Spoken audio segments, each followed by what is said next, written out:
بها إلا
Assalamualaikum warahmatullahi wabarakatuh. Waalaikumsalam.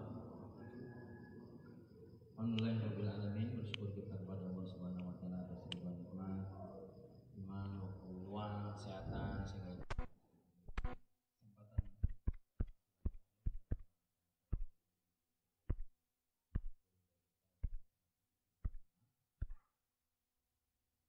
Pada kali kesekian kesempatan malam Kamis, insyaallah Allah ridhoi dan Allah hitung sebagai amal soleh kita, dan semoga pula sampai pahala dan kebaikannya kepada kedua orang tua kita.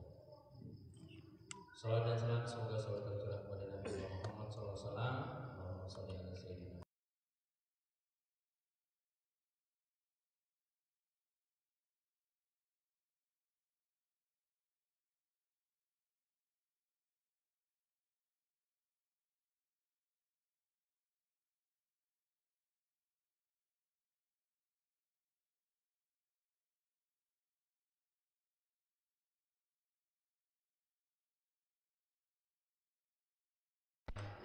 Fadri dan kawan-kawan yang lain yang tak bisa saya sebut satu persatu.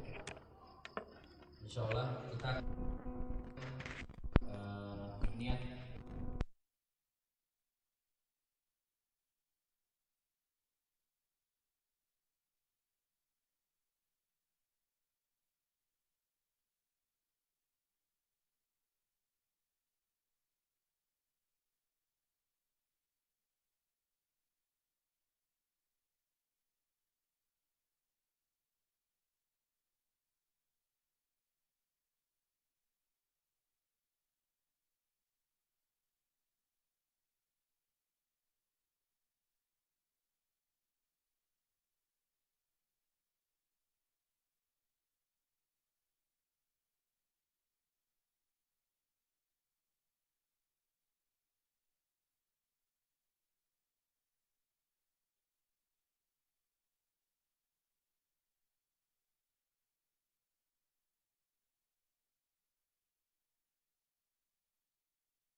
dan kemudian buah-buahnya itu memberikan banyak manfaat.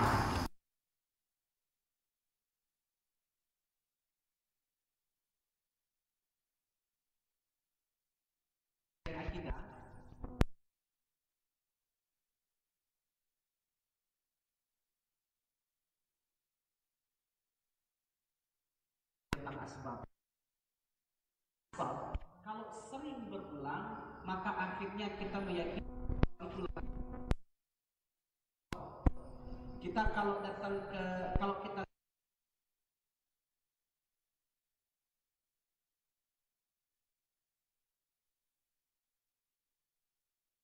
ulang lagi sakit dikasih obat,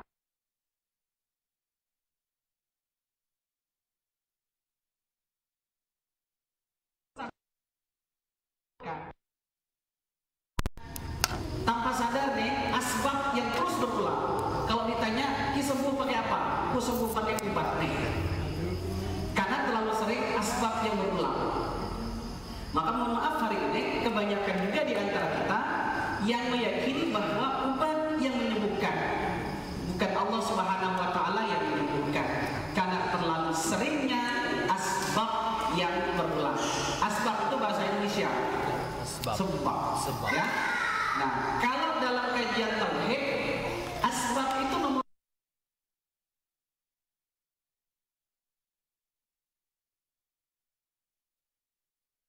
mampu merubah zat tanpa merubah sifat, atau merubah sifat tanpa merubah zatnya. Contoh, api itu sifatnya panas, ya. Sifat api itu panas. Namun Allah mampu merubah sifat api tanpa merubah zatnya. Api itu tetap dia berkabar, tapi yang awalnya panas jadi dingin. Itu terjadi pada zaman Nabi Ibrahim alaihissalam. Ini mohon maaf, kita tauhid di kajian. Allah itu bahkan mampu merubah banyak hal. Maka kalau Allah matang tauhidan, insya Allah kita bisa bakading, kita usahakan kalau ada halangan dengan ridha Allah, kajian tauhid harus ada. Ya, kajian tauhid harus ada. Karena kalau lemah tauhid itu, akidah itu tidak boleh seperti ban yang bocor halus. Yang hari ini banyak kita ini sebenarnya akidah itu macam kayak ban bocor halus. Malamnya ada angin, tapi kalau bocor halus pagi-paginya lah hilang angin itu. Orang akan menyepelekan kalau bocornya halus, pecah di pompa itu. Tapi tanpa ia sadari, bocor halus itu dampaknya luar biasa. Nah, akidah kita jadi 99,9%. Iman tuh tauhid ya, jadi 99,9%. Nya harus total 100%. Karena 99,9% ya bocor halus.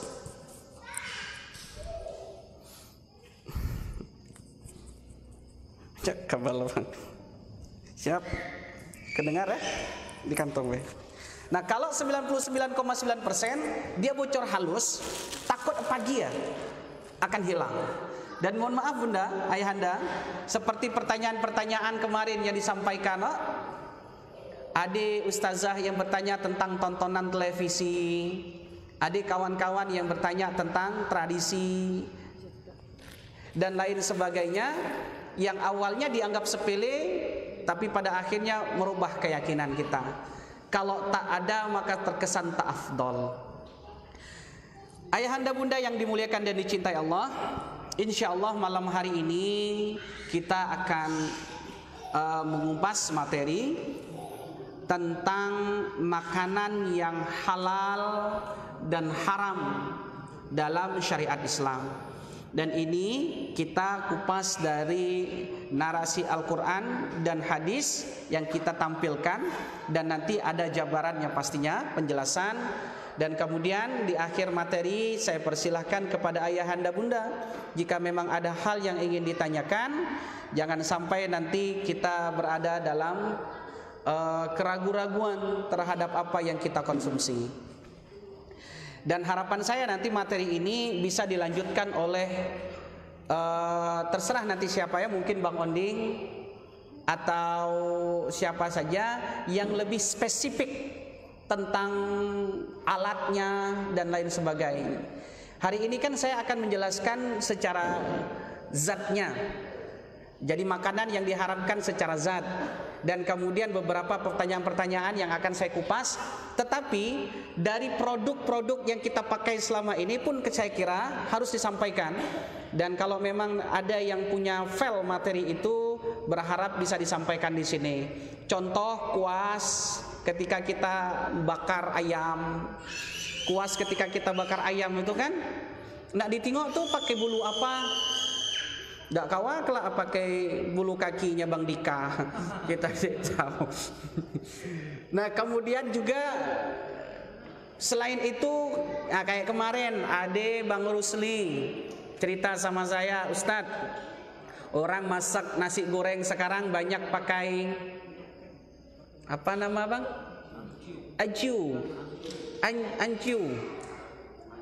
Ya, ancu itu kan arak. Kalau ditaruh di kuali, dia nanti akan meletik-meletik loh. Dan dia nanti akan manis ngeresep lauk. Jadi nyaman lah kata. Dan ternyata hampir yang masak nasi goreng pakai itu. Nah kita harus teliti.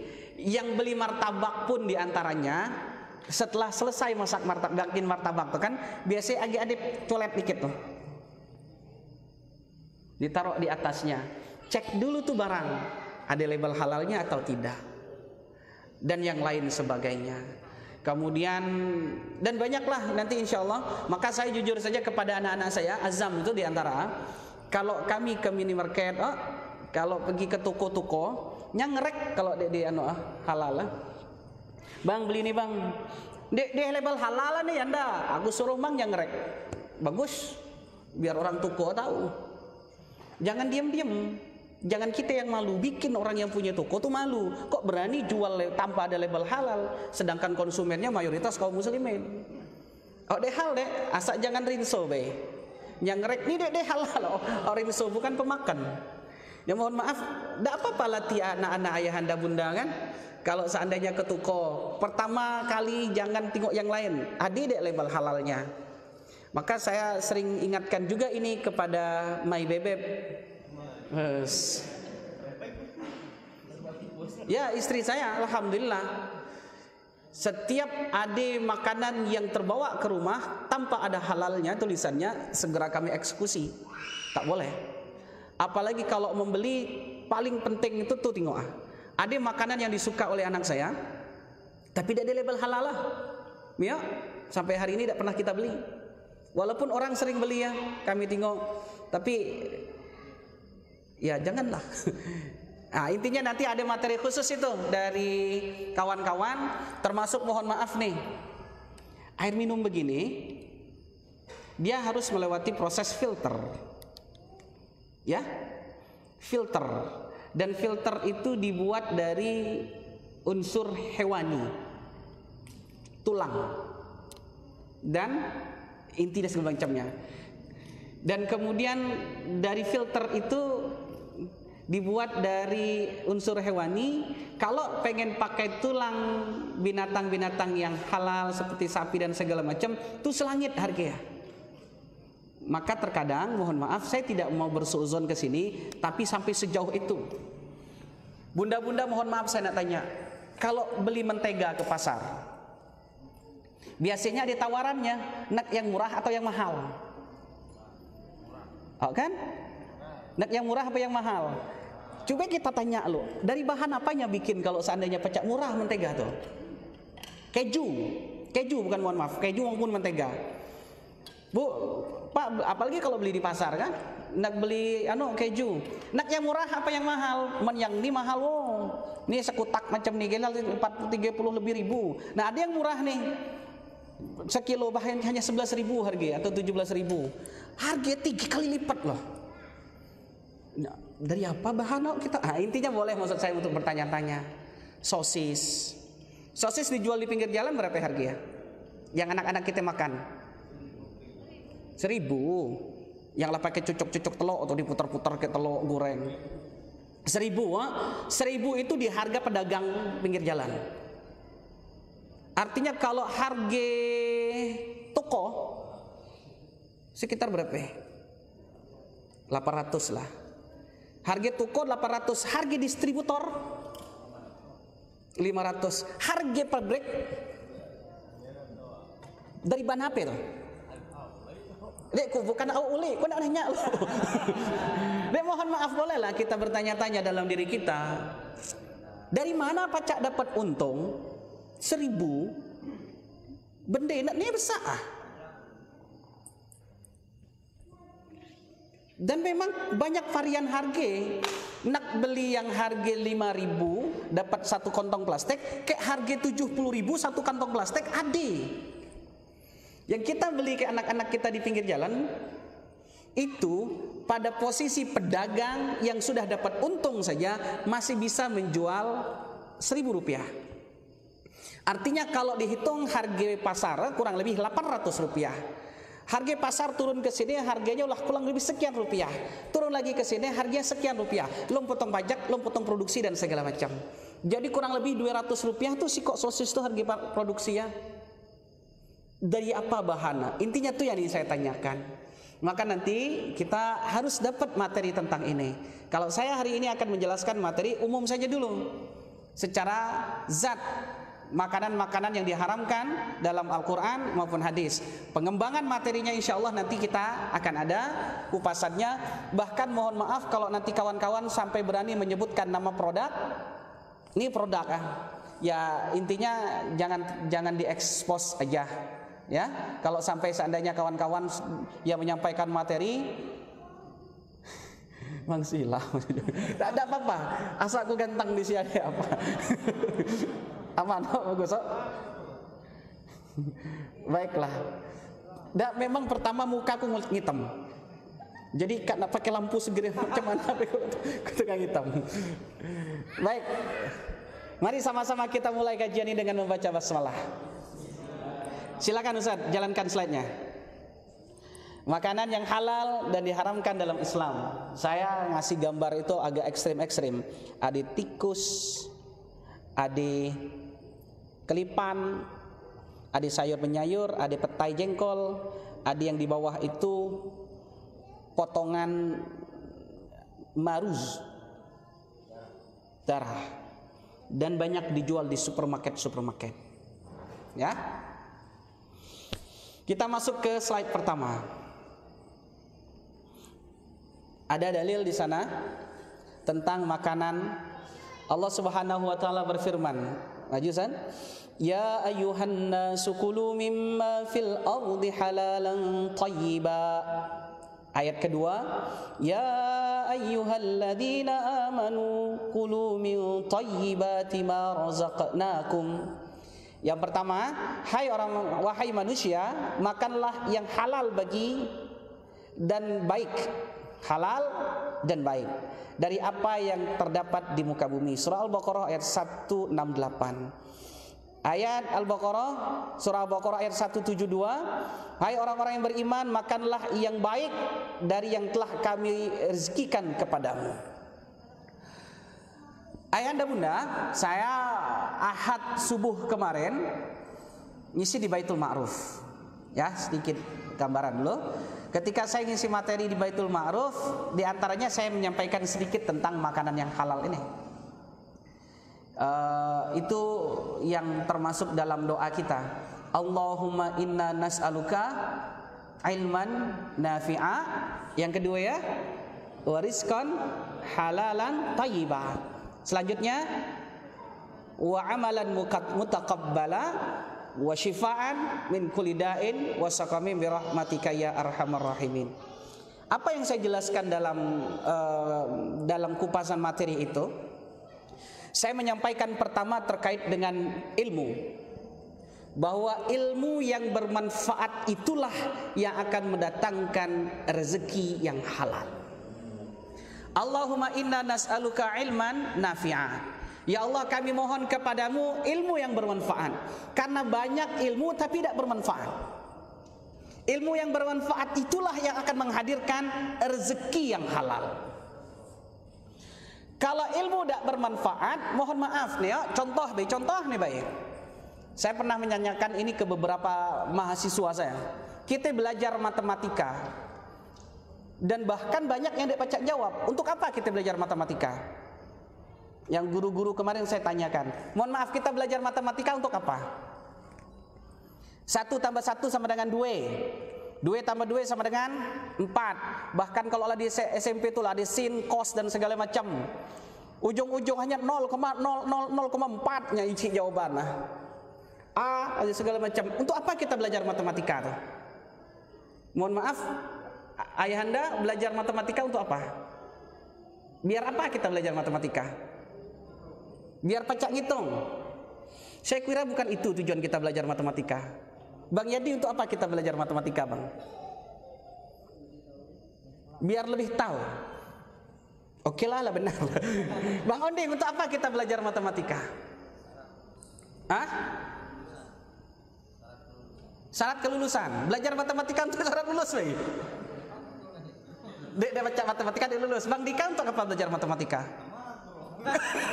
Coba deh. 1 tambah 1 sama dengan 2. Kalau 2 tambah 2 sama dengan 5, salah kan?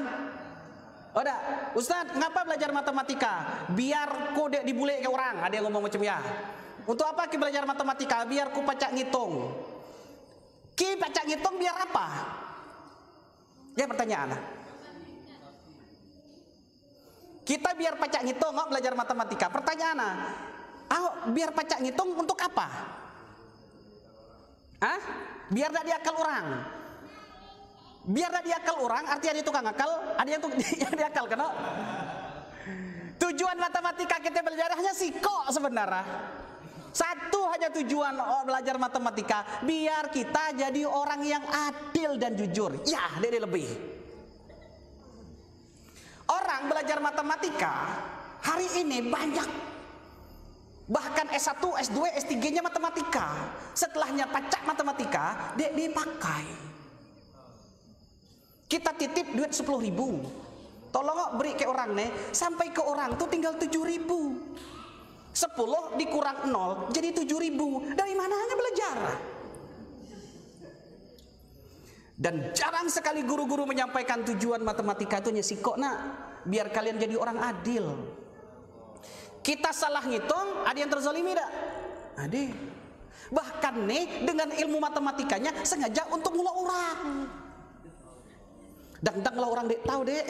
Ya mohon maaf, Pak, hitung-hitunganku salah kita nih.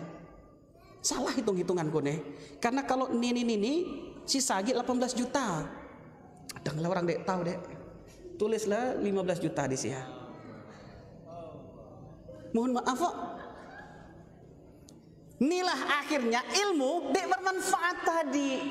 Dan kalau ilmu tidak bermanfaat, dampaknya tidak ketemulah pada doa yang kedua, Allahumma inna nas'aluka ilman nafi'a wa rizqan halalan thayyiba. Maka kalau ilmu tidak bermanfaat, secara otomatisnya dia akan dapat rezeki yang halal dan thayyib. Tapi kalau seandainya ilmunya bermanfaat, secara otomatisnya akan dapat tahapan kedua, ya, rezekinya akan halal dan rezekinya akan thayyib. Maka penting kita selalu minta, ya Allah, berikan kepada kami ilmu yang bermanfaat. Ya Allah, berikan kepada kami ilmu yang bermanfaat. Kalau ilmu kita tidak bermanfaat, mohon maaf lah. Ya, kalau saya ngasih contoh kemarin, logika saya tidak sampai. Kementerian Agama korupsi Quran, macam mana? Kan tidak masuk akal kan? Ya, intinya kalau itu otomatis lari rezeki tidak halal. Maka ini tidak jauh lah materi yang akan kita sampaikan, masih terikat dengan ini, ya. Jadi sama-sama kita terus dalam majelis ilmu. Dan dalam majelis ilmu ini pun mohon kepada Allah Subhanahu wa taala, semoga ini bukan hanya sekedar menjadi koleksi. Ilmu itu, kalau kemarin pernah saya sampaikan, ilmu syai'un wa mas'uliyatu an ilmi syai'un akhar. Ilmu itu sesuatu.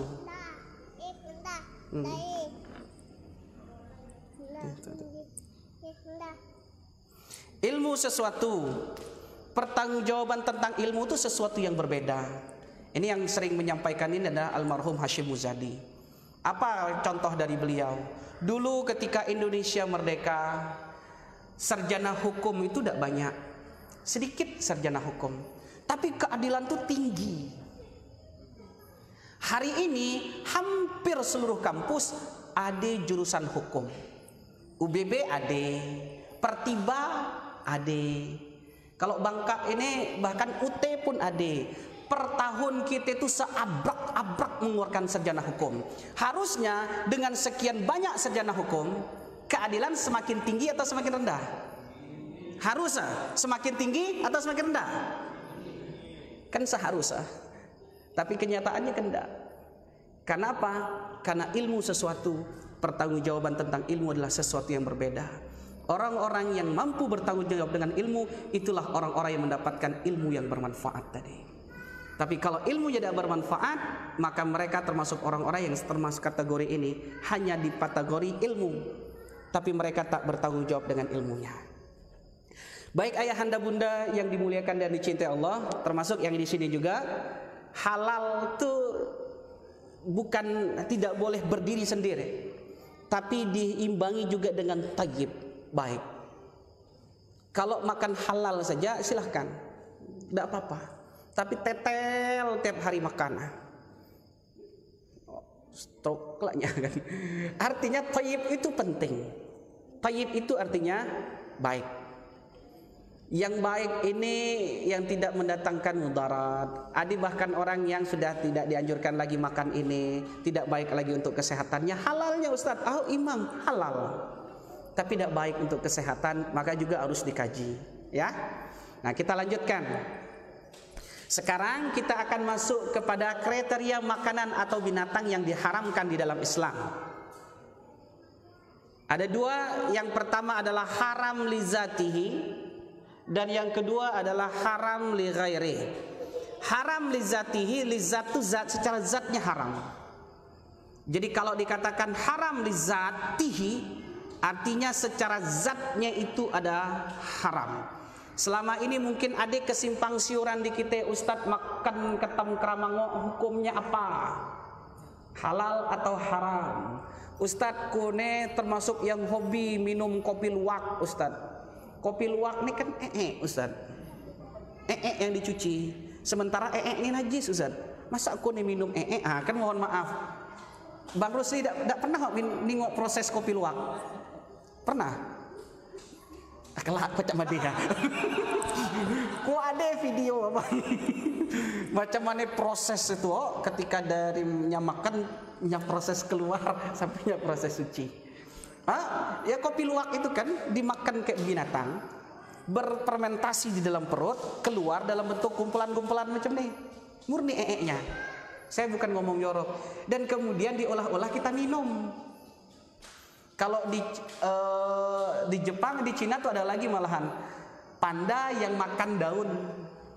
Ketika keluar, ada ampas-ampas tuh dicuci, dibikin teh. Kula merinding. Mahal. Ya, karena sudah melewati proses fermentasi di dalam perut. Itu yang bikin dia mahal katanya. Nah, intinya itu kan bertanya-tanya kita, macam mana Ustadz kita minum kopi luwak nih? Dan bahkan ada yang tidak. Kita jawab insya Allah dalam materi ini ya. Baik. Pertama, haram li zatihi. Yang pertama, apa saja binatang dan makanan yang diharamkan secara zat? Yang pertama adalah dam atau darah.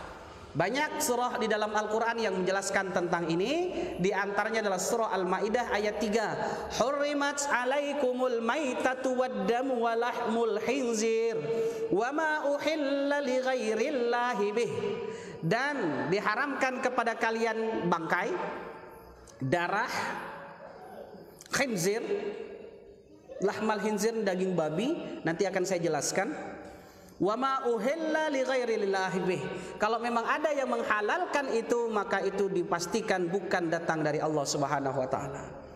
Darah itu bunda, kalau tinggal di kota besar hati-hati. Coba silakan lihat di gambar, di video itu. Adi dia lah macam ke ati. dan ternyata lebih nyaman dari ati. Ati itu agak pahit-pahit rasanya. Tapi kalau darah yang dibekukan dimasak itu nyaman, tak ada pahit-pahitnya. Saya pengen kasih contoh. Kalau kita makan ayam, biasanya kan ada di bagian tulang rusuk toh.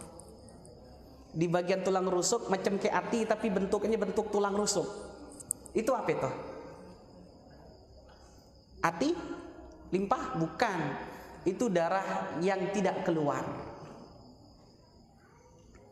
Apa hukum makannya? Ya makan saja. Dek, maksudku tuh nyaman tuh apa lebih nyaman ati?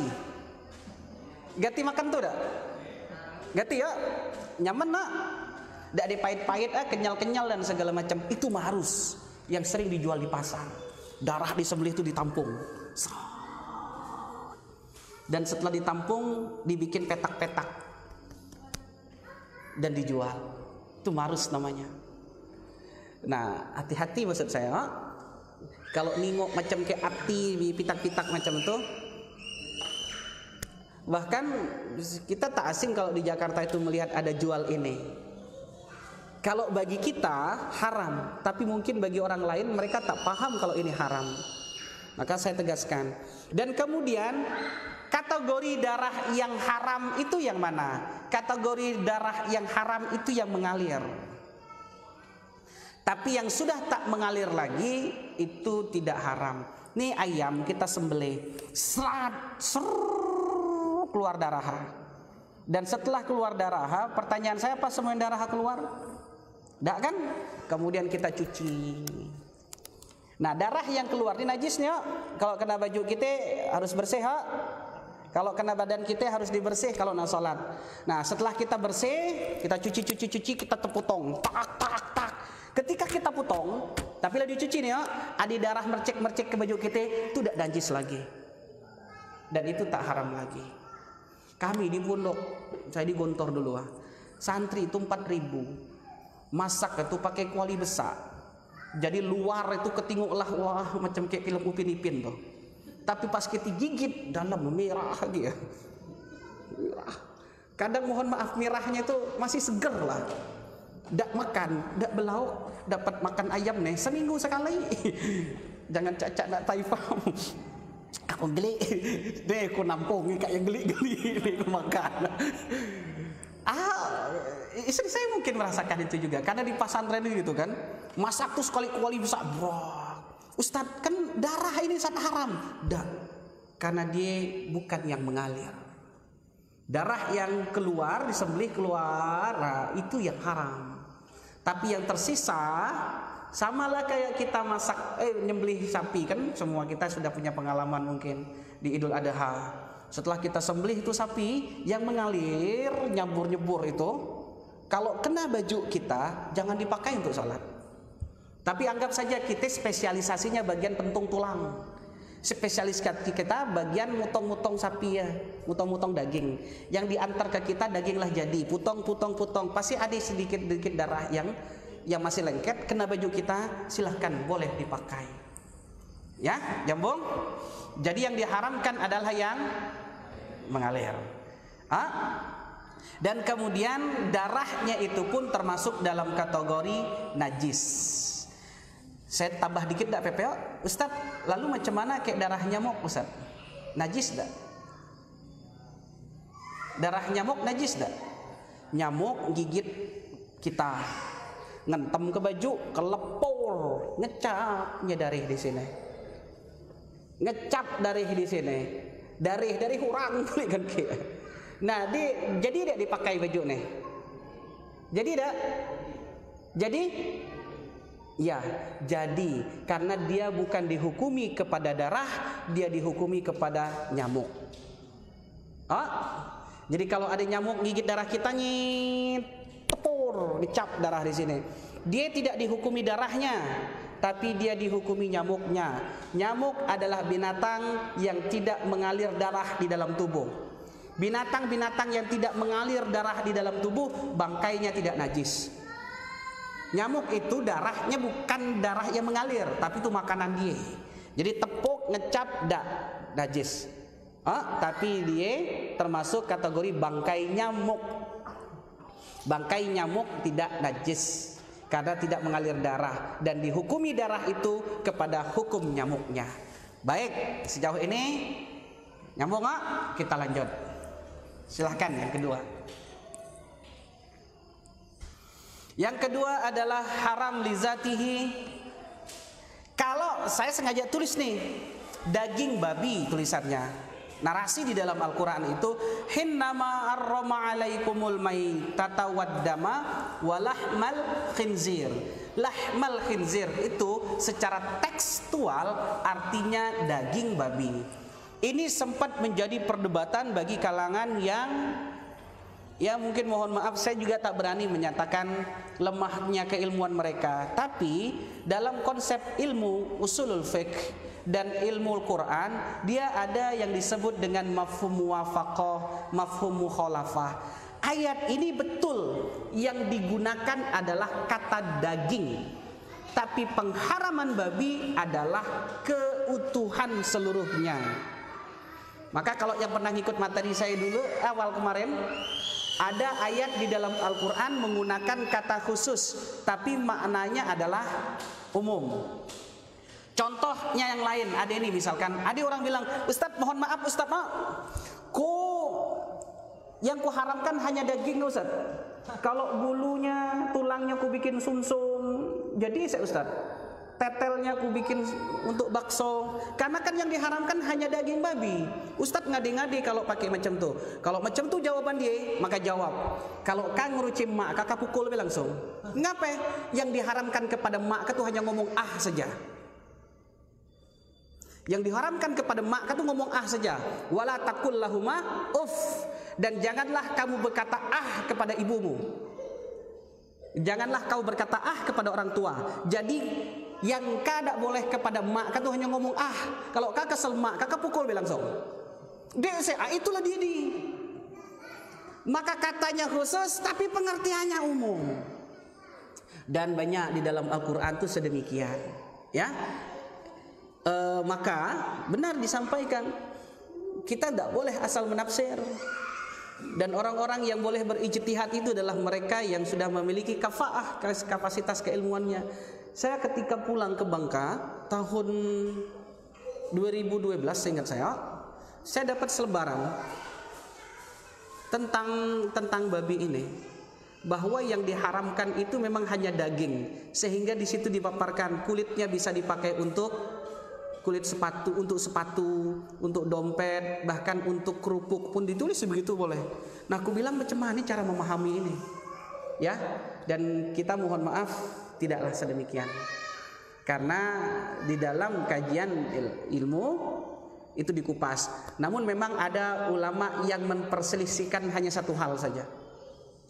Mereka bersepakat daging haram, daging kulitnya haram, kemudian semua tubuhnya haram, kecuali bulunya yang masih menjadi perselisihan. Di kalangan para ulama 4 mazhab itu ada satu ulama di antara 4 imam mazhab yang mengatakan kulit babi tidak haram. Ada satu antara ulama di antara 4 imam mazhab ini. Mereka beralasan bahwa kulit sama daging babi itu terpisah. Jadi kulitnya itu rambut itu dia tidak akan tercemar dengan tubuhnya. Nah, ada yang mengatakan sedemikian.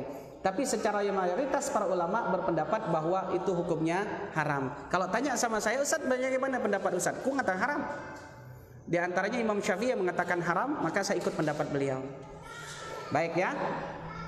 Nanti kami harap ada rekan-rekan yang bersedia dengan kepemahaman ilmunya untuk memaparkan materi tentang ini. Coba pasang slide selanjutnya. Nah, slide selanjutnya pasang, coba. Nah, memaparkan tentang beberapa produk dari babi ini, biar kita paham, biar kita tahu. Ibu nanti beli alatnya mahal-mahal, kosmetik, ternyata kuas nih. Ya dari bulu babi. Kuas nih. Kemudian alat-alat kosmetik. Karena mohon maaf, tak ada binatang yang paling bermanfaat secara seluruh kecuali binatang ini. baik dari bulunya, baik dari dagingnya, baik dari kupingnya, maaf kotorannya pun menjadi makanan. Semuanya, bahkan yang sering makan jeli-jeli. Ustadz ini ngade-ngade, kudet nyebut produk, ya. Yang suka makan jeli-jeli, jangan tergiur dengan harga murah. Di pasar ya Ustadz, murahnya Ustadz beli berapa ya jeli-jeli ya? Aku beli 60.000 per kilo. Tuh kami hanya 14.000 sekilo Ustadz. Dari apa? Ya mohon maaf, jangan tergiur dengan harga. Sekali-kali mikir. Wah, kalau bahasa Cak Lontong tuh mikir. Sekali-kali. Dari bahan apa ya pacak harga jeli-jeli ini? Pacak dapat harga sekian belas ribu. 17.000 itu harga pasar. Sekilo lah untung. Jadi harga produksinya berapa? APG yang pakai iklan, bayar iklan itulah 50%. Ya maksud saya, boleh hati-hati. Sekarang alhamdulillah, nanti coba rekomendasi kawan-kawan di sini yang punya rumah makan, apalagi jualannya yang bakar-bakar, ayam bakar, apapun yang bakar-bakar, boleh konsultasi mungkin sama Bang Unding ya. Ada rekomendasi tempat untuk membeli kuas yang insya Allah dipastikan halal lah, kuasnya. Ya, jadi jangan sampai nanti kita nguas ayam itu ternyata mohon maaf dari bulu. Tuh. Ya. Baik. Intinya ini materi yang satu ini belum saya paparkan secara detail karena ini butuh pemaparan secara khusus. Saya berharap nanti ada waktunya kita mengupas ini, baik dari bentuk produk yang bukan konsumsi ataupun dari produk yang untuk kita konsumsi. Dan Bunda mohon maaf kalau Bunda beli coklat yang dalamnya cair, biasa tidak dia label halal ada. Karena tidak ada bahan yang pacak menjadikan dia awet yang sekename kecuali dari bahan itu biasanya. Biasanya ada kita makan sekali gigit itu pecah coklat tuh karamel. Nah dia coklatnya memang coklat maksudku tuh, bukan yang kayak beng-beng yang lumer macam tuh, bukan. Baik, intinya kalau yang sering ke Batam tahulah ini produknya sama, nama produknya ditulis di situ dan ini produknya sama. Anggap saja produknya Dede. Harusnya SOP ini SOP kami sama. Kalau di sini pakai label halal, otomatis di sini pakai label halal juga kan? Karena produknya sama Dede. Tapi Bapak, ayahanda, bunda kalau pergi ke Batam beli coklat itu, produknya sama tapi di sini terkadang ada tulisan halal, yang di sini tidak ada tulisan halal. Artinya mereka sendiri tahu SOP itu, bahwa ada standar halal dan tidak halal. Tidak mungkin satu produk tidak nempel sama. Ya saya sangat teliti untuk itu. Kalau membeli minimal ada label. Kalau seandainya sudah ada label halal, minimal lah bismillah ada yang bertanggung jawab. Kalau saya tahu memang ada unsur yang tidak benar di sini, baru saya tinggalkan. Ya, kita lanjutkan. Yang diharamkan secara zat selanjutnya adalah khamar. Haram di zatihi khamar. Khamar itu apa? Khamar itu apakah sama dengan alkohol? Atau khamar tidak sama dengan alkohol? Biar kita sama, mohon maaf ayahanda bunda selama ini memahami khamar sama dengan alkohol atau tidak? Khamar sama dengan alkohol, artinya najis. Yang pakai disinfektan itu, yang pakai disinfektan, malah wudhu pakai disinfektan, cuci tangan lagi. Karena disinfektan itu alkohol. Dingin, seagi-agi kita kadang ditaruh di depan masjid. Oke, saya ulang lagi. Apakah khamar sama dengan alkohol? Lah berubah kan?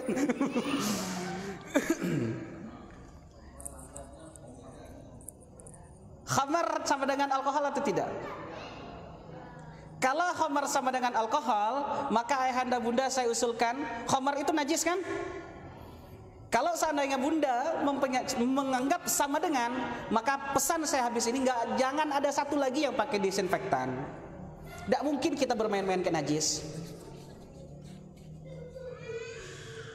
Nyambung pertanyaan saya.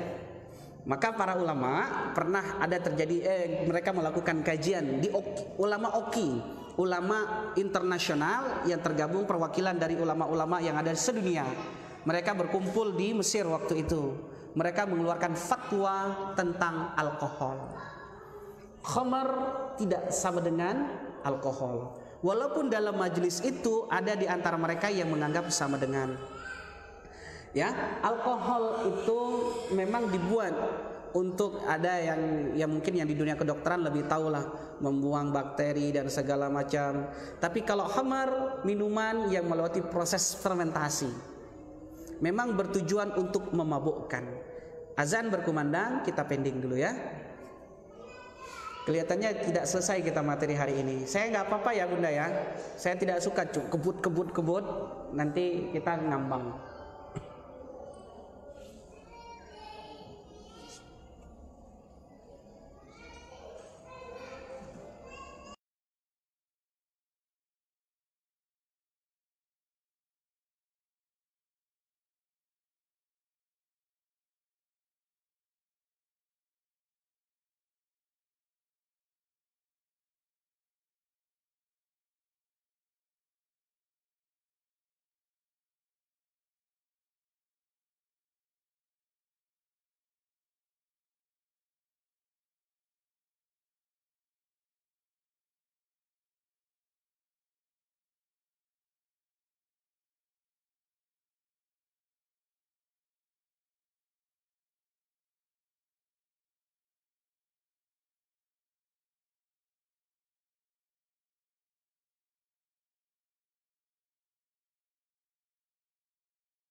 Segala sesuatu yang memabukkan itu adalah khamrun. Segala sesuatu yang memabukkan itu adalah khamrun. Artinya bukan berarti jalan naik mobil yang mabuk itu khamar, tidak. Contoh adalah aibon itu jika diisap jadi khamrun. Heroin, kokain dan segala macam itu termasuk dalam kategori khamrun kalau dikaji dalam kufasan usulul fiqh. Segala sesuatu yang dikonsumsi yang bertujuan untuk memabukkan, maka itulah yang disebut dengan khamrun. Maka khamar tidak sama dengan alkohol. Maka hari ini pun terjadi perdebatan khilaf antara para ulama terkait dengan minyak wangi yang pakai alkohol. gitu kan? Minyak wangi yang pakai alkohol. Tadi ada yang pakai disinfektan sebelum ke sini? Ada. Wudu lagi dak? Bercuci tangan lagi dak? Sebelum wudu? Sebelum sholat tadi? Tadi kan pakai disinfektan kan? Lah wudu, kemudian pakai disinfektan. Pertanyaan saya, cuci tangan lagi gak sebelum sholat tadi? Dak. Artinya bunda-bunda yang berpemahaman pakai minyak wangi, pakai alkohol boleh. Ya gampang kan saya ngupaskan. Kalau seandainya masih bunda, Ustaz, aku nak nanya, jadi dak Ustazku pakai minyak wangi, pakai alkohol untuk sholat Ustaz? Kan itu alkohol. Nah itu jawab tadi, pakai disinfektan, dak cuci tangan untuk sholat. Ya, jadi memang alkohol yang sedemikian para ulama berpemahaman. Bahkan fatwa ulama Saudi berkata bahwa alkohol yang terkandung di dalam minyak wangi tidak termasuk dalam kategori najis. Kalau ulama fatwa ulama Saudi dan ulama Mesir. Tapi kalau ulama Indonesia ada terjadi perdebatan. Mereka lebih kepada ihtiyati namanya, kehati-hatian. Ustaz, kami pakai minyak wangi di bayu Ustaz. Sudah, tidak apa-apa yang mau pakai itu. Tapi kalau memang ada yang pakai semprot, kita tidak usah perselisihkan lagi ya, karena itu memang sudah dikupas oleh ulama-ulama kita. Tinggal silahkan pilih, nak pakai yang nak atau yang dak.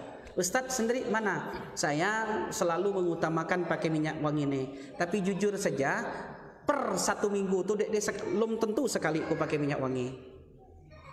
Karena memang tidak terbiasa pakai minyak wangi ya. Baik. Dan ancaman terkait dengan khamar ini luar biasa. Yang menyiapkan, yang memerah, yang menjual, yang menjadi fasilitatornya. Ustadz kudak nak minum khamar tapi tidak nyaman kayak kawan-kawan, jadi ku belilah untuk dorang. Tapi kudak minum, sama saja. Termasuk 10 golongan yang dilaknat kelak karena faktor arak. Semua yang terikat sama dengan riba kan? Siapa yang melihat, siapa yang menulis, siapa yang menjadi saksi, siapa yang memfasilitasi, siapa yang menemani, sama kena kasusnya. Sama juga dengan perdukunan, yang ningoa, yang menemaninya, semua orang itu termasuk yang terlaknat nih khamar. Dan kelak pada hari kiamat dikatakan orang masuk surga nak ramai-ramai, orang masuk neraka pun tidak nak sendiri, berbondong-bondong. Orang masuk surga berbondong-bondong, orang masuk neraka pun berbondong-bondong. Bayangkan yang minum khamar nih, nya masuk neraka. Kamu masuk neraka. Kalau dak dia yang tukang buat, adek kayak ku beli ya. Mana yang tukang buat? Lah dipanggil. Ustaz, ku buat nih karena memang ada yang menjual. Mendek yang tukang jual, dek ku buatku. Mana yang tukang jual? Panggil kalian. Kakek siapa? Ku dek sendiri, adik kawanku. Dia sabrak-abrak masuk neraka gara-gara si kok khamarnya. Itulah 10 orang yang terlaknat tuh di hari kiamat kelak gara-gara khamar. Lanjutkan. Yang diharamkan secara zat, semua binatang buas yang bertaring, yang kemudian menggunakan taringnya untuk memangsa. Sabda Rasulullah dalam hadis Muslim, semua binatang buas yang terbaring, yang bertaring dan mengkonsumsinya itu adalah haram. Tapi dia menggunakan taringnya untuk berburu. Maka mohon maaf diantaranya ada yang bertanya, Ustadz, apa kami mau hukum makan langkluit? Langkluit itu apa? Kelalawar. Kelalawar itu ternyata ada ragamnya, ada macamnya. Ada memang di vegetarian, binatang kelalawar yang memang khusus makan buah. Nah, yang kelalawar khusus makan buah ini ada yang mengatakan boleh untuk dimakan. Maka kalau ada nengok orang makan jual kelalawar tuh, tapi kalau yang kelalawar pemakan binatang, artinya fungsi daripada taring dia untuk berburu. Dulu tuh kami di kecil-kecil di Bukit Baru ya, hampir tiap sore nengok kelalawar bejibun, pindah tempat. Dek Sohagi sekarang nengok kelalawar busak-busak. Tiap malam tuh, setiap maghrib tuh nengok ya lah. Burung-burung terbang pindah-pindah, tabun pindah tempat. Sekarang lum betelok gil habis kita mandu. Ya, itulah manusia makin banyak. Intinya ini binatang, termasuk ular itu kan bertaring tuh, dan dia memanfaatkan taringnya untuk berburu. Kucing itu dia bertaring dan memanfaatkan taringnya untuk berburu. Selanjutnya, nanti kalau ada yang mau tanya akan silakan di akhir. Semua jenis burung yang bercakar, yang menggunakan cakarnya untuk memangsa, elang, burung hantu, burung yang penting dia menggunakan cakarnya untuk memangsa. Tidak sama dengan ayam, ya. Ayam tidak memangsa dengan cakar, ayam bermangsanya dengan paruhnya. Ini hanya ngais sebaik. Tapi kalau burung tuh dia memang membunuh dengan cakarnya. Burung elang, burung dan segala macam. Ini termasuk dalam hadis Muslim.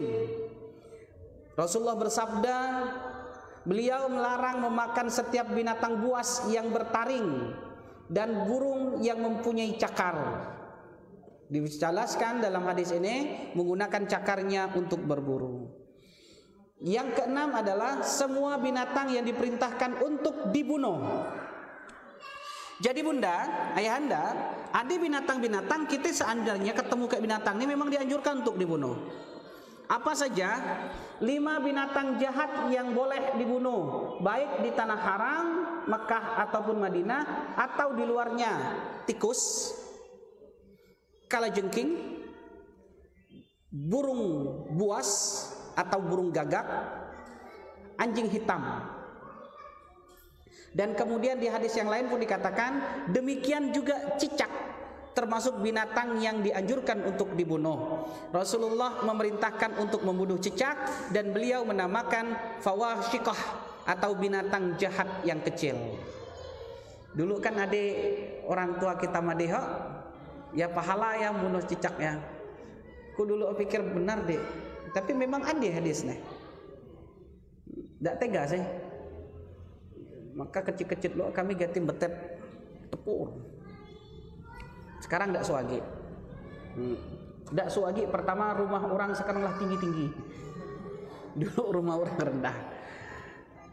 Jadi cicak itu termasuk tikus, kalau ketemu dianjurkan untuk dibunuh. Kadang nangkepnya lah mati, gede berani kita tikus nih. Mantap, nangkep lah mati ya bagi hidup. Tak tega juga kadang kok.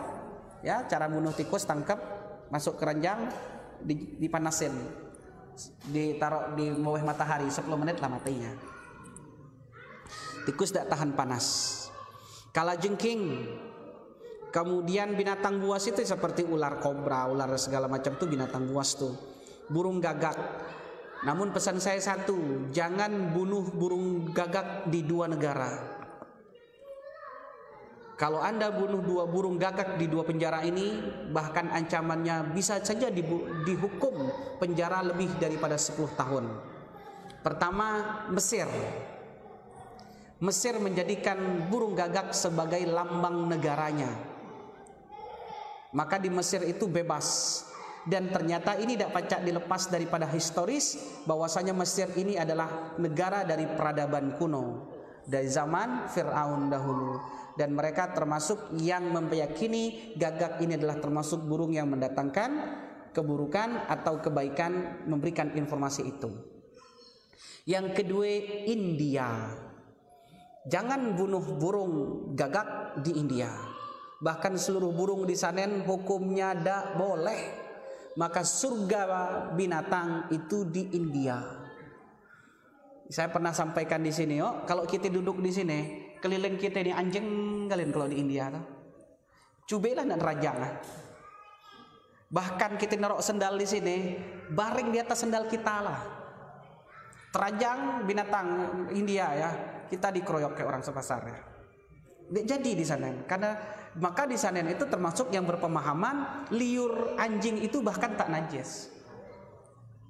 Kalau di sana, ya mohon maaf kan saya sampaikan materinya, ya kajian fikih dia kondisional, beda tempat bisa jadi beda yang dikupas. Selanjutnya, haram lizatihi semua binatang yang dilarang untuk dibunuh. Silakan dilihat. Semut itu dilarang untuk dibunuh, maka haram dimakan. Bedakan antara makan ke dimakan. Kalau nyalah masuk ke dalam tuh minum, tidak usah dimungkualkan lagi. Apa lagi gulenya itu tidak tersaring lagi semut. Ya, semut ini sengaja ngebunuhnya haram. Melarang membunuh 4 jenis binatang: semut, lebah, burung hudhud, dan burung serat. Dan dalam hadis lain juga dikatakan, suatu hari Rasulullah ditanya, "Wahai Nabi, bolehkah saya menjadikan difda, kudok? Bolehkah saya menjadikan difda sebagai obat?" Bertanya kepada Nabi, Rasulullah menjawab, "Fala taqtulhu, jangan kau bunuh kodok itu." Pertanyaan saya, kalau ngebunuh hendak jadi, nak mana makan lah? Mana cara ngemakan misalnya jadi dibunuh, sementara makan disembelih lo kan? Jadi bahkan suatu saat Rasulullah ditanya seorang tabib, "Bolehkah saya menjadikan kodok ini sebagai obat?" Rasulullah katakan, "Fala taqtulhu, jangan dibunuh," kata Nabi. Nah, kita kalau bermotor sengaja kita kipak kita ke kodok ya kan. Kodok tengah kita sengaja kipak kita. Men kita lurus saja aman nih kodok. Tapi dek senang hati kalau nyandak loncat lagi. Baik ya. Lebah tidak boleh dibunuh. Maka sudah benar cara kita diasapkan. Kalaupun memang akhirnya ada yang tumbang mati, kita tidak membunuhnya, dia terbunuh.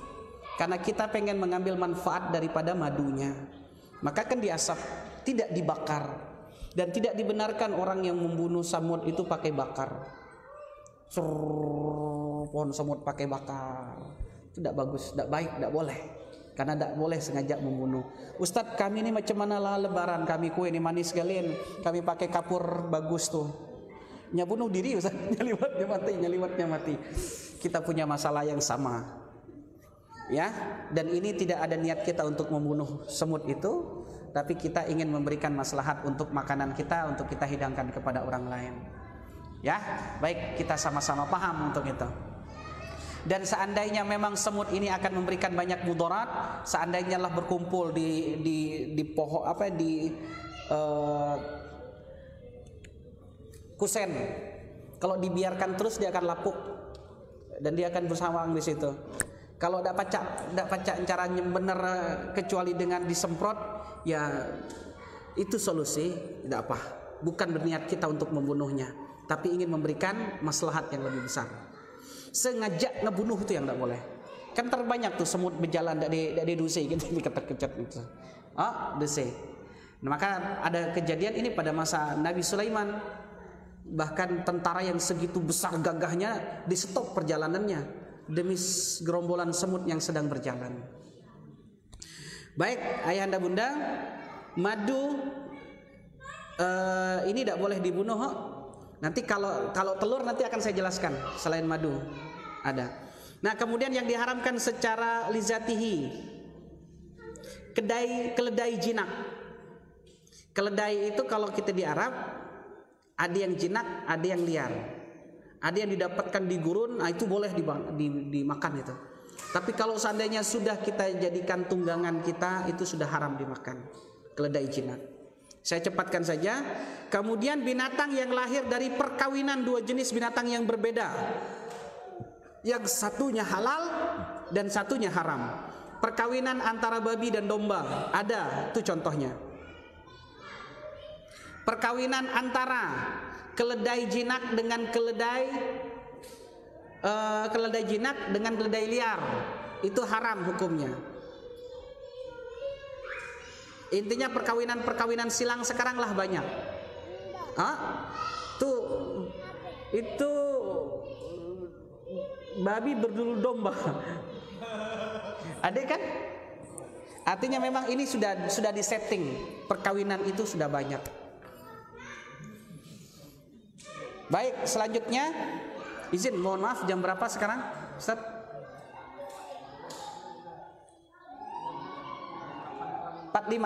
Lanjut ya. Selanjutnya yang 10, anjing.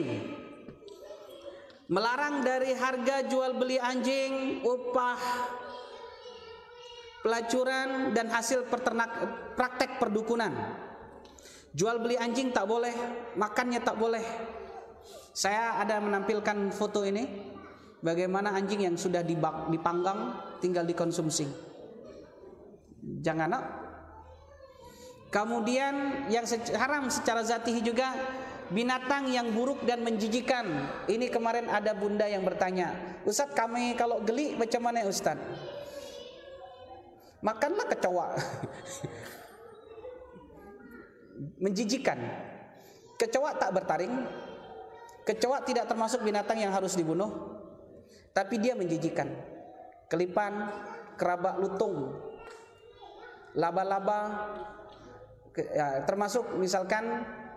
Tapi ini ada posisinya wilayah yang relatif, kayak cacing, jijik, tapi tidak secara otomatis haram. Bisa jadi suatu saat kita pakai itu untuk obat. Orang kena tipes, cacing itu dibersihkan, digoreng, ditumbuk, dimasukkan dalam kapsul, dimakan. Boleh dah, dia tidak termasuk haram.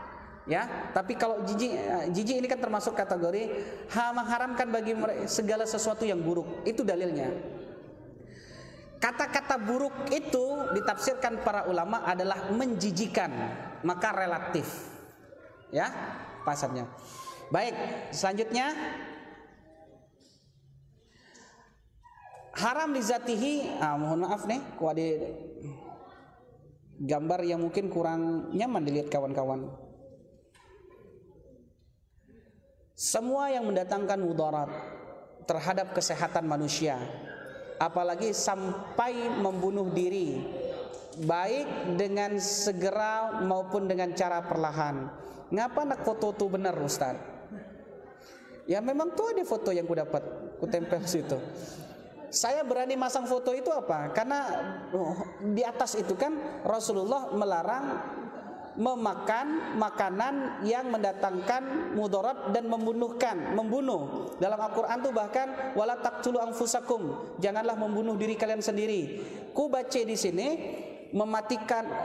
matikan rokok Anda sekarang sebelum rokok mematikanmu. Kan ada tulisan itu, karena matikan rokok Anda sekarang sebelum rokok mematikan Anda dan orang di sekitar Anda. Lah benarlah fotoku nih. Nggak salah lagi. Kalau udah terima tolonglah lah. Ini mohon maaf kan, sabun itu tidak ada dalil yang mengharamkan. Makan sabun mudarat.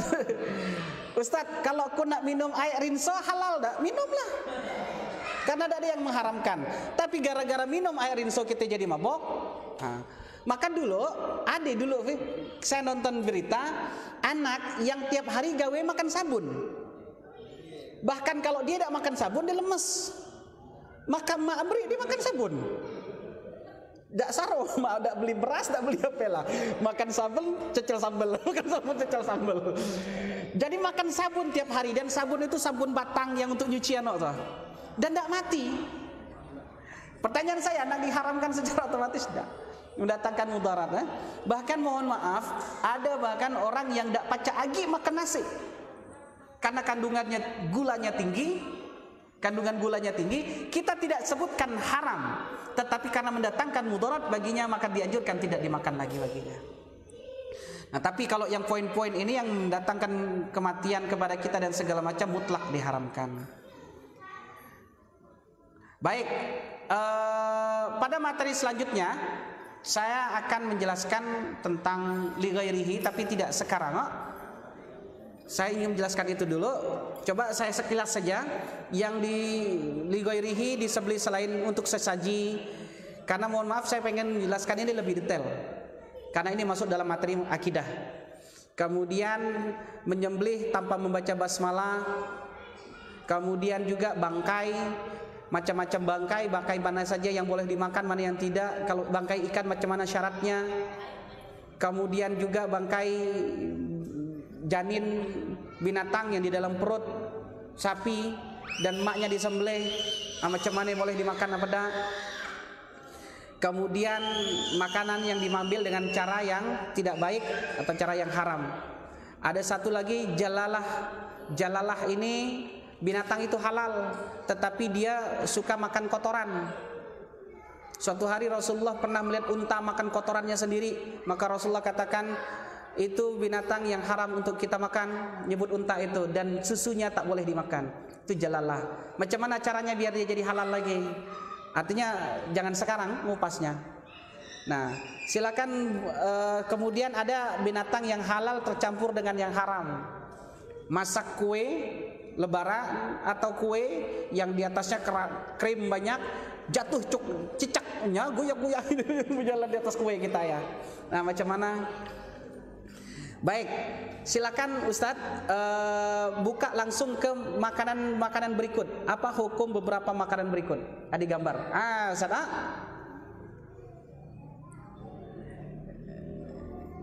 Yang pertama, jengkol. Alhamdulillah kemarin sudah saya jelaskan. Lanjut Ustaz. Ada? Apa hukum makan jengkol dan petai? Saya pengen ulang lagi. Apa hukum makan jengkol? Halal. Oke, apa hukum makan jengkol? Halal. Tidak makruh, halal. Setelah kita makan, mulut kita bau. Bau inilah yang menjadikan ikatan hukum. Kalau bau ini tidak mengganggu orang, karena kita sudah sikat gigi, kita kumur-kumur, maka hukum baunya sudah tanzih, makruhnya hilang. Tapi kalau makan jengkol, tidak disikat gigi, tidak diapalah, bau semua orang terganggu, barulah terkena hukum makruhnya. Yang kedua, apa hukum makan ketem air payau atau ketem keramango? Kalau ketem rajungan mutlak boleh. Kalau ketem keramango atau ketem air tawar dan segala macam, Imam Asy-Syafi'i dalam kitabnya menjelaskan bahwa ketem itu selama sayap bagian kanannya 5, bagian kirinya 5 itu terdiri dari apa? Ketip, 3 kaki, dan 2 sayap. Sayap kanan kayak sayap kiri. Kalau macam tu dia lengkap 5 kanan 5 kiri, maka dia termasuk kategori halal dimakan. Bunda, kita itu terjebak ketem itu menganggapnya bagian daripada binatang yang hidup dari 2 alam.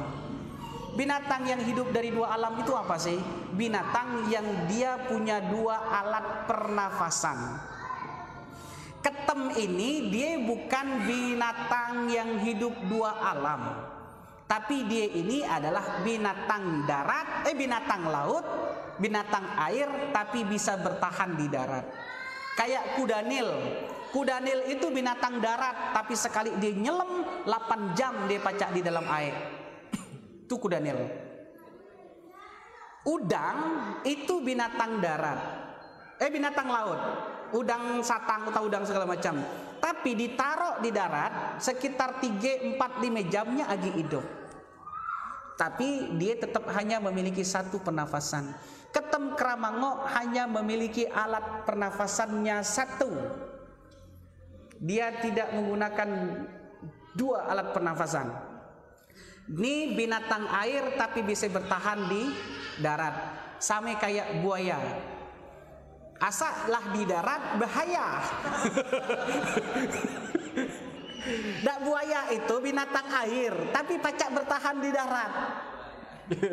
Dia pacak bertahan di darat, tapi dia dak pacak kita sebut binatang yang hidup di 2 alam. Nah, ketem, karena kalau seandainya ada ketem, mungkin bunda-bunda pernah nengok ketem yang sebagian kanannya hanya 3, sebagian ini 2. Ketep sikok besar dibagi dengan 2 kaki. Nah, itu biasanya beracun. Jangan. Jadi Ustadz Dedek makan apa enggak? Saya makan ketem keramango. Apa alasannya Ustadz? Ya tadi dia bukan hidup di 2 alam, tapi dia bisa bertahan di darat walaupun dia binatang air. Ketem keramango. Siapa yang Ustadz ikut? Saya pakai mazhabnya Imam Syafi'i dan dikuatkan oleh beberapa mazhab yang lain. Tapi biar lebih gampang memaparkan ke kawan-kawan, saya sampaikan saja pendapatnya dari kalangan Imam Syafi'i. Mertua saya juga termasuk yang berpemahaman sama. Beliau pakai kitabnya yang sama. Baik, selanjutnya nih yang nak kutunjukkan ke Bang Rusli. Kopi luwak Bang. Tuh je Bang bentuk Abang. Jadi lah pernah kan nih kok? Jadi luwak tuh makan, tapi luwak tuh memang akan memakan biji-biji yang paling bagus dan masuk ke dalam perutnya, berfermentasi. Nah makan malam, paginya keluar macam tuh. Tuh je barang abang. Dan kemudian dikeringkan tuh barang agak setumpuk macam tuh. Dan kita minum tuhnya. Pertanyaan saya, apa hukum minum? Kotoran itu najis tak? Kotoran itu najis tak? Najis. Najis itu boleh dimanfaatkan tak? Boleh dimakan tak? Kotoran boleh dimakan tak? Najis boleh dimakan tak? Tak. Najis boleh dimakan tak? Kotoran manusia boleh dijual beli tak? Kotoran manusia boleh dijual beli tak? Nya boleh dimakan tak? Bagian daripada kotoran manusia boleh tak diambil? Tak boleh kan? Najis. Nah sekarang tolong pahami. Azam, anak saya sedang main cincin istri saya. Main istri saya. Dimain-main, rupanya terlepas tengah nganga. Azam teriak. Kok termasuk ke perut cincin tuh harga 40 juta. Dek bini gue dek segia. Ku tahu berapa harganya, 2.700.000 cincin bini kok. Tetegok. Dia ku muntah-muntah dek tak keluar lagi. Apa yang dilakukan kayak bini kok? Zam, menkina jangan dikloset. Ya pertama, Azam di sekolah, menkana pulang ke rumah. Jadi Azam dicincang-cincang lah kayak bini gue. Dicincang-cincang. Hari paginya dia dapat lah. Malamnya lem lah. Besok pagi pas Azam cak ada cincin. Dia ambil deh kayak bini gue. Dia ambil deh. Kan mohon maaf, dia ambil deh kayak bini gue. Kan katanya tadi tak boleh dipakai. Tak boleh dimanfaatkan.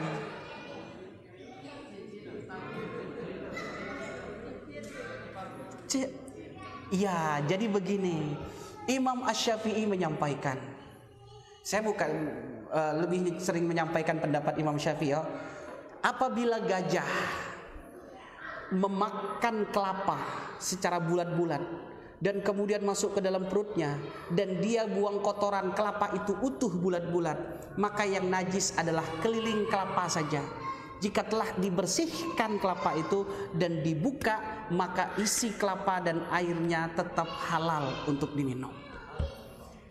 Kopi luwak dia tidak menjadikan zatnya berubah.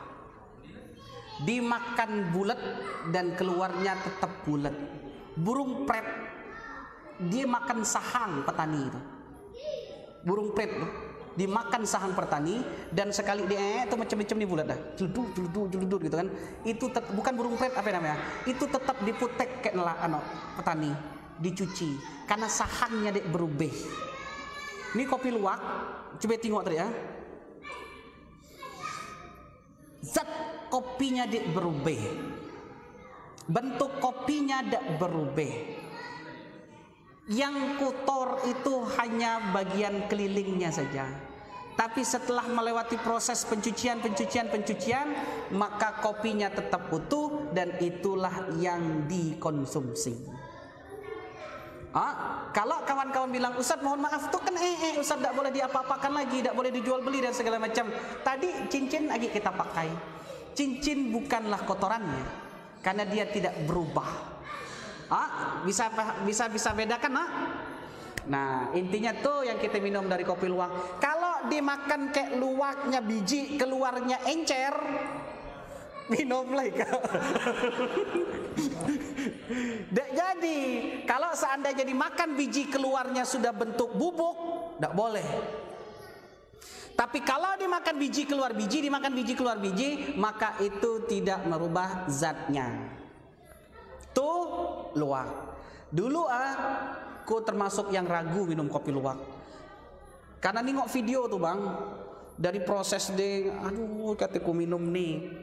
Tapi setelah dipelajari, oh iya, bahwa selama dia tidak merubah zatnya, sifatnya, maka dibolehkan selama sudah terpisah dari yang kotor. Maka dia kan lama itu direndam dulu sekian hari, terkelupaslah dari kulit yang paling luar dari kopi itu. Dan harga kopi yang paling mahal ternyata kopi luwak. Baik, coba lanjut lagi. Apa itu? Telur. Hukum makan dan minum telur binatang apa? Hukum makan telur bayi apa? Hukum makan telur buaya apa hukumnya? Haram. Telur buaya, telur ular apa hukum makan? Halal. Seluruh telur halal kecuali 2. Ada kecuali ya kan? Seluruh telur halal kecuali 2. Yang apa? Yang pertama, yang dia punya kaki. Punya kaki itu artinya di mana dia betelok di situ dia lengket. Telok cicak. Telok cicak atau telok-telok yang lain di mana dia betelok di situ dia lengket, maka haram hukum makanan. Yang kedua, telok yang menyatu. Contohnya telok kodok. Dak di selesai nanggok itu telok kodok untuk minum, dak jadi. Tapi selain daripada itu boleh selama belum membentuk. Kalau manusia itu janin, kalau binatang itu apa? Embrio. Kalau sudah membentuk embrionya, maka dia tidak dihukumi telok, tapi dia sudah dihukumi binatangnya. Tapi kalau seandainya telok kuningnya masih telok kuning, telok putihnya masih telok putih, rebus makan.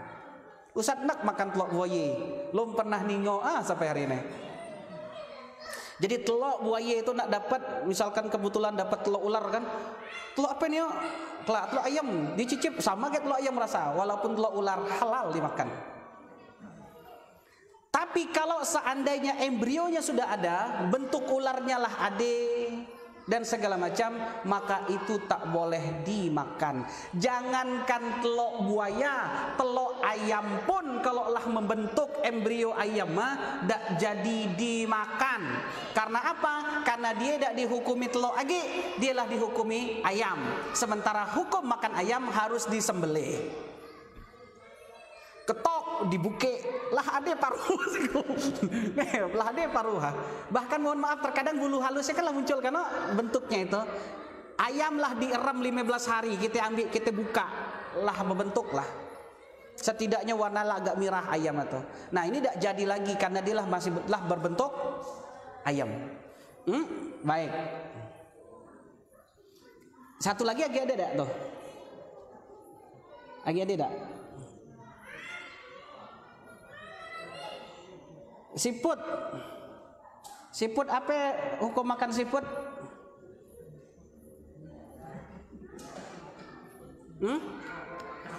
Makanlah. Boleh. Tapi kalau dak nak, ya kan hukum dak nak ni dak pacak kita hukumi ke orang. Ku makan duren pun banyak orang dak nak makan duren. Siput tidak ada hukum yang mengatakan keharamannya. Sekarang ni bahkan banyak dijual. Kalau kita ke Taman Mini TMI itu banyak jerat mobil sate siput. Manku ketingok kita. Nah intinya tidak pacak menghakimi orang, harus sama dengan kita. Oke, ayahanda bunda, untuk materi hari ini kita cukupkan sampai di sini. Insya Allah kita masih ada materi yang terkait dengan halal haram, tetapi li ghairihi, dan yang kedua terkait dengan produk-produk ya dari binatang yang diharamkan secara zat. Saya izinkan kepada ayahanda bunda, jika ada yang ingin ditanyakan, kita berikan kesempatan kepada 3 penanya. Saya persilahkan. Baik, 1 Bang Dika, 3 orang. Nih, Yunda ini nanti mendapatkan private course award. Mendak bertanya menjawab tiap pekannya. Silakan duluan, Son. Ada ini mic.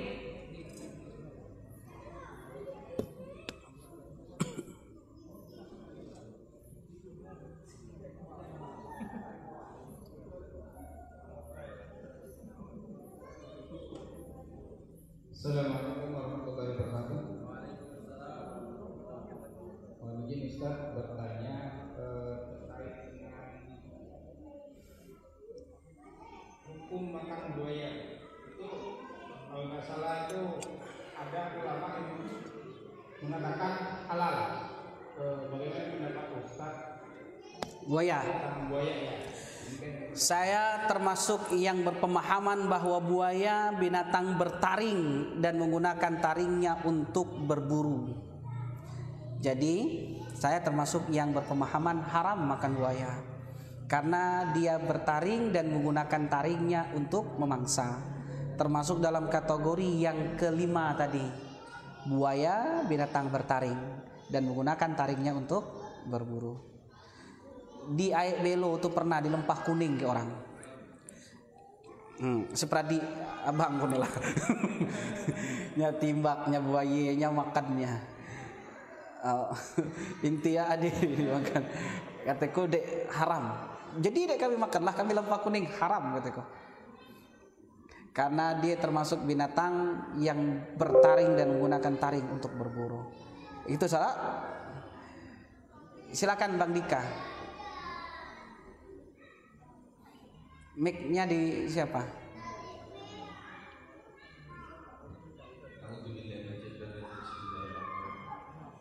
Izin bertanya untuk hukum membunuh semut tadi. Itu kan mengatakan haram. Tapi ketika kita tidur gigit mata nih, terbunuh. Nah, hukum apa ya? Dari jawabannya pun lah ketingok dari pertanyaannya. Kan terbunuh, ceprek kebunuh. Lah ya. Hanya 5 ini. Kata-kata Yang dek jadi. Oh, melenteng sekaput-kaput. Men jawaban ceprek kebunuh. Ke tu tak sama dengan mem. Ya aku ganti ngomong kan te tak sama dengan me. Menyingkap dengan tersingkap tu beda. Kalau menyingkap ngebuke, tersingkap kena angin. Kena angin dek berdosa. Kalau sengaja ngebuke berdosa. Ngebunuh dengan terbunuh beda. Intinya kita mohon maaf memang ganti iseng ngebunuh semutnya. Dek jadi. Baik, apa lagi kita duduk boleh tidur mencet. Aman lah. Baik, silakan Yunda. Mic-nya silakan dikasih.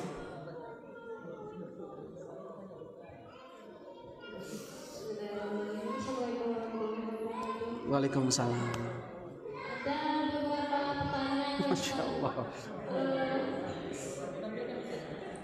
Yang pertama itu Ustaz, bagaimana hukumnya? Jadi misalnya nih kita punya tukang bangunan.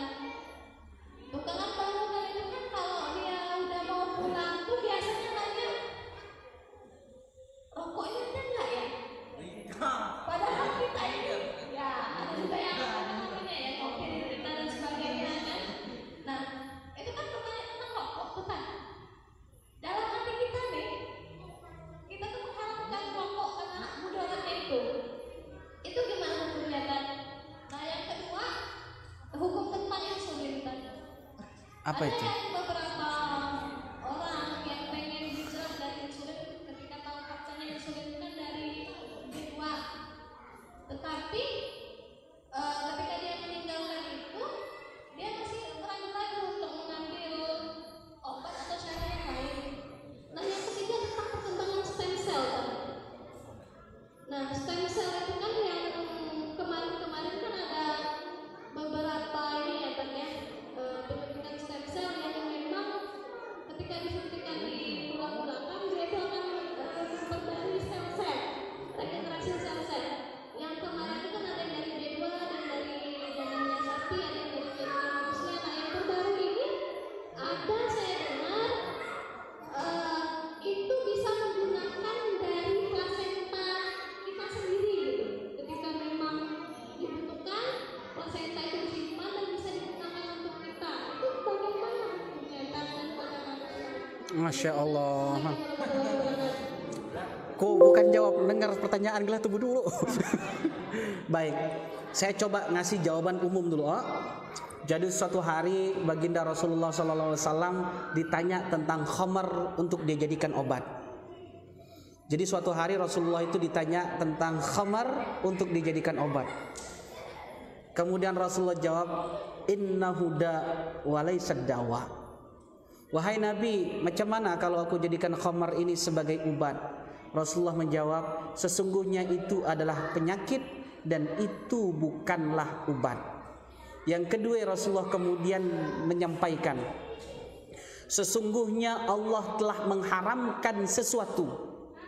Mana mungkin Allah mendatangkan obat dari sesuatu yang Ia haramkan. Yunda tadi bertanya, Ustadz, tapi ini adik kandungan babinya Ustadz. Nggak usah malu-malu, beb satu babi. Adik babinya Ustadz di obat nih. Allah mengharamkan babi. Mana mungkin Allah hadirkan obat dari babi? Cukup itu baik jawabanku Bunda. Jadi kalau memang ada unsur haram di situ, mana mungkin Allah mendatangkan obat dari sesuatu yang Ia haramkan? Mana mungkin Allah tak adil dengan dirinya sendiri? Itu yang disampaikan oleh baginda Nabi. Allah telah datangkan obat dan tak mungkin Allah mendatangkan obat dari sesuatu yang Ia haramkan. Ada kupasan ini di dalam kitab fikih sunnah kalau kawan-kawan punya, ya.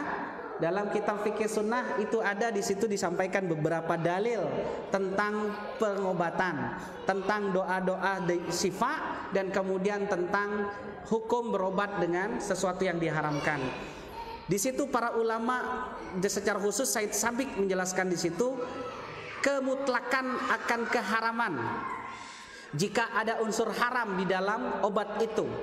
Karena alasan tadi Nabi sampaikan, mana mungkin Allah mendatangkan obat dari sesuatu yang diharamkan. Makan tidak jadi, nak mana pacak kita jadikan itu untuk obat. Saya kira itu jawaban saya. Enggak, kalau kita tidak jadi, macam mana kita nak makannya? Nak mana dia jadikan obat? Kalau bunda tidak pakai, sama kita dia pakai. Tapi saya tidak mungkin sampaikan di sini kemudian nanti dibilang memprovokasi pula kan? Ustaz Dek yang duk nyuruh kami. Dek, aku bilang kalau memang di situ ada yang haram, mana mungkin Allah mendatangkan obat dari sesuatu yang Ia haramkan. Titik. Itu aja.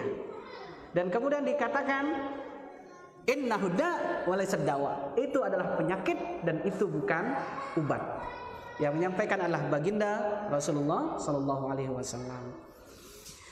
Saya tidak tahu apa yang ada di sini.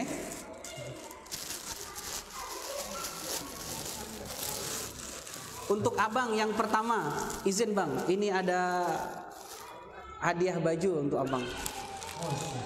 Untuk Bang Dika, karena tiap hari rutin membaca Al-Quran dan beliau sekarang sudah aktif di Syafa. Nah, maka berharap tiap hari dibacakan Al-Quran di Syafa. Oh, rokok. Tidak usah diberi. Yunda biasanya mau menyerahkan ke orang. Jilbab ya dosa ya. Jadi dosa lo kalau sini lo. Kalau tiap hari bertanya pacak berdagang. Dosa.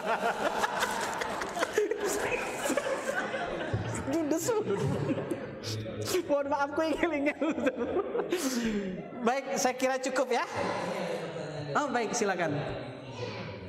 Nah, kita kan mulai di akun Paskas Bapak itu. Bagaimana dari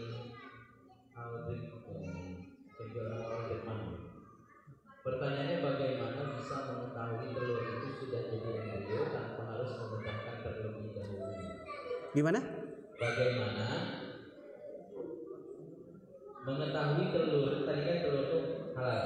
Ya. Nah, bagaimana cara mengetahui telur itu sudah menjadi embrio tanpa harus memecah terlebih dahulu? Baik, saya coba jawab. Pertama, saya tidak masuk kepada bagaimananya, tapi saya akan menjawab kepada hukum memakannya. Ketika kita hukum memakan, secara otomatis kita akan melihat keadaan. Jujur saya pernah ngucek telok, karena dulu tuh sering saya melihara ayam tuh. Pas ketika nganok telok nih, memanglah ngebentuk ayam tuh. Dan ku memang tidak tahu cara ningok toh. Tapi ketika tengok toh, trek tidak jadi. Maka saya tidak makan. Oh, saya kira kalau kawan-kawan di sini ada yang bilang ningoknya macam nih. Tapi karena aku tidak tahu telur buaya tu pacak dak ketingok macamnya. Kalau telur ayam tipis. Telur ayam ditingok macam ni ketingok. Tapi kalau telur buaya mungkin tebal, misal ditingok minyak dia ketingok. Tapi karena hukum mengkonsumsinya apa? Ketika kita mungkin nak kita makan nak kita buka, pas tengok rupanya lah berubah embrio dah jadi. Contoh di antaranya madu, Bunda. Madu, hukum makan kita kan kalau makan beli ngambil madu kan agak ada telur-telurnya itu. Telur madu ini masih boleh dimakan. Tapi kalau seandainya dia sudah ada bentuk sayap-sayapnya dan segala macam di telur itu, maka dia tidak jadi lagi karena dia sudah dihukumi sebagai madunya, bukan dihukumi sebagai telurnya. Dan kembali kepada pertanyaan tadi, intinya kita kan bicara kepada hukumnya. Nah, kalau seandainya dia masih telur, sudah kita hukumi sebagai telur. Tapi kalau sudah membentuk embrio, maka dia sudah dihukum kepada binatangnya. Saudara, kalau bagaimana caranya? Tahu kuna nih lah nih ngoa. Ada yang lain? Ada satu. Ya. Dari jamaah Tantangan. Boleh. Assalamualaikum Ustaz, saya mau bertanya. Tapi di luar konteks, saya bekerja di perusahaan sebagai staf keuangan.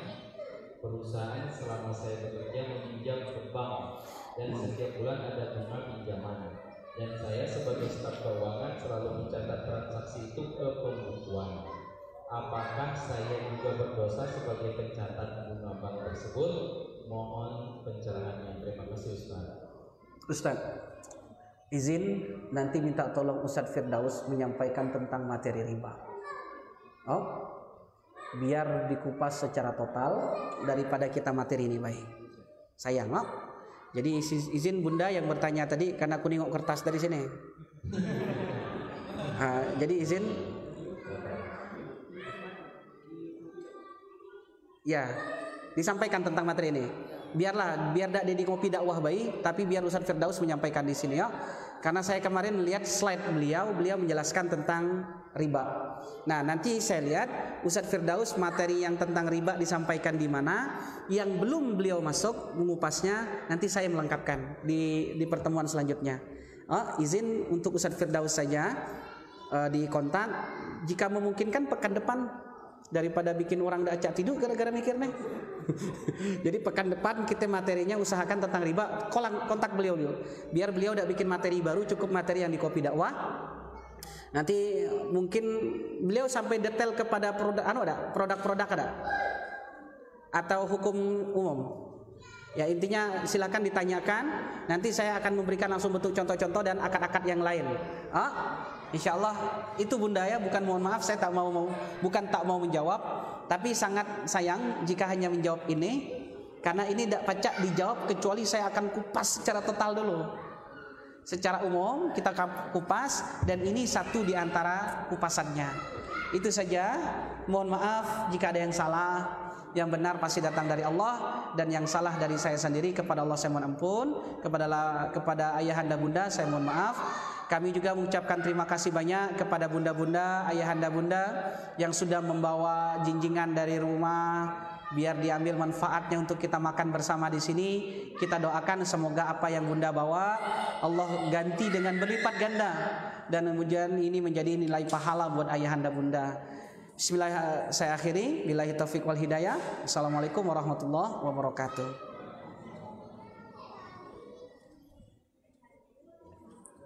Waalaikumsalam warahmatullahi wabarakatuh.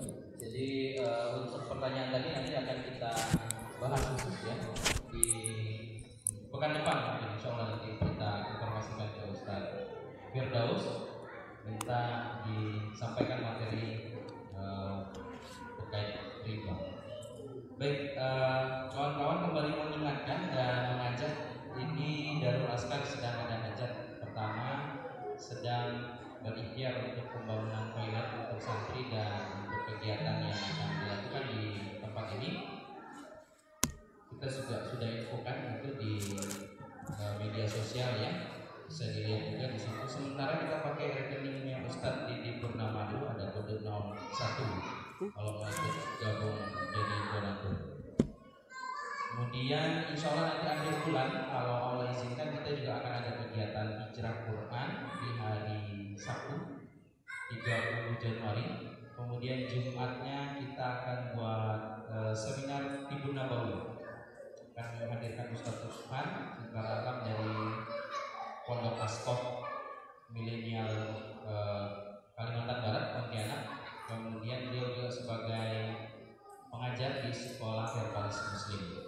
Jadi Jumat Sabtu nanti kita akan berkegiatan di sini. Insya Allah kalau Allah izinkan, karena lihat perkembangan sekarang ini pandemi belum berlalu, tapi insya Allah kita ikhtiar sama-sama mudah-mudahan nanti mengizinkan kegiatan tersebut.